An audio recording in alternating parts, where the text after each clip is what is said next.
Rights. Months before the rights, they began arguing about who would bring great-uncle, cousin-in-law, brother Orson. They argued on the blanketed bleachers of football stadiums, on sun-bleached driftwood along the lakeshore, over rusted grills of smoking meat. While they argued, they fiddled with nearby objects, shifting umbrellas, swiping at handfuls of sand, nudging the lids of ketchup bottles, moving things from here to there. The impulse of the animate to manipulate the inanimate, to reposition, to rearrange.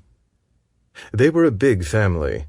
Among them there were those who affected the rigid silence of their Polish ancestors, those who affected the wine-drunk gestures of their Sicilian ancestors, those who affected the dour sneer of their French ancestors, those who affected the wind-beaten posture of their Manx. They bore Belgian lips under Irish noses, beneath Scandinavian foreheads.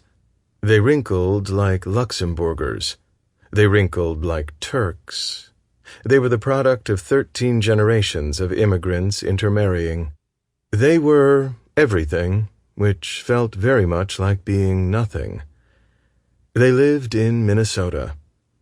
Some dwelled in gated manors on leafy estates. Some dwelled in cluttered bungalows among suburban sidewalks.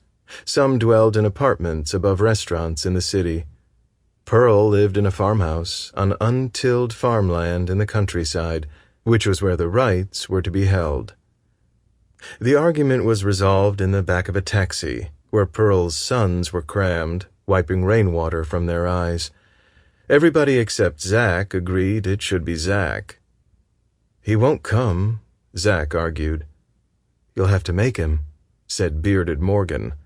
"Tell him lies if that's what it takes," said bearded Lauren. "Remember he took you fishing once when we were younger," said mustached Alexander. "He never took any of us fishing." Everybody agreed it should be Zach, because once Orson had taken Zach fishing. Next, they argued about who would pay for the gasoline. The internet said the weather would be foggy on the morning of the rights. On the morning of the rights, the weather was foggy. Zach drove to Uncle Orson's apartment. Zach's wife was layering a mask of cosmetics over her face. Zach's daughters were bobbing their heads and singing along with an advertisement. Zach parked the car at the curb. Zach's wife uncapped some lipstick, said, "Hurry." Zach's daughters sang, "Drinking, it's my life." Zach buzzed Uncle Orson's apartment. Uncle Orson was wearing a pale violet bathrobe and a discolored pair of boxers. His fingers were wrapped with a bandage. His nostrils and ears and nipples were sprouting whitish hair. "I don't like rights," Uncle Orson said. "It's going to be more than pills and champagne," Zach said. "I don't care what it's going to be," Uncle Orson said. Uncle Orson's apartment reeked of leeks and cabbage. Piles of unwashed dishes stood tilting against piles of faded magazines.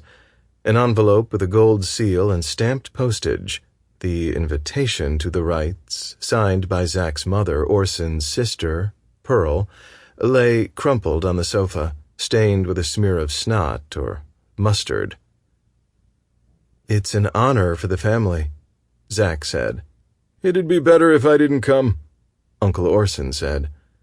"She's only 67, Zach said. "The age is irrelevant," Uncle Orson said. "Don't you love her?" Zach said. "That's what I'm saying," Uncle Orson said.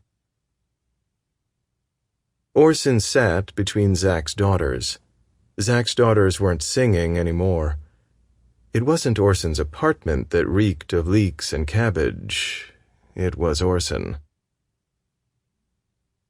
They drove through the city. They drove through buildings tattooed with graffiti and through buildings capped with billboards and past plastic bags hurrying together onto a bridge. They drove under stoplights lurching in the wind and past flags with gold stars hanging, jerking from balconies. They drove past blinking signage. They drove past gutters weeping steam. They drove from the city into the woody countryside roads, drove through the fog to the barren, unplowed fields where Pearl lived in the farmhouse with its painted shutters. And the other cars were there already, and Zack's daughters ran into the house and through the unlit rooms of empty cupboards and boxed belongings and latched windows and shrouded mirrors, and out of the house again, the screen door slamming shut as Zack's daughters galloped from the deck into the trees, stumbling, panting to a stop along the shore of the marsh, where everybody was standing with the dew blackening their shoes.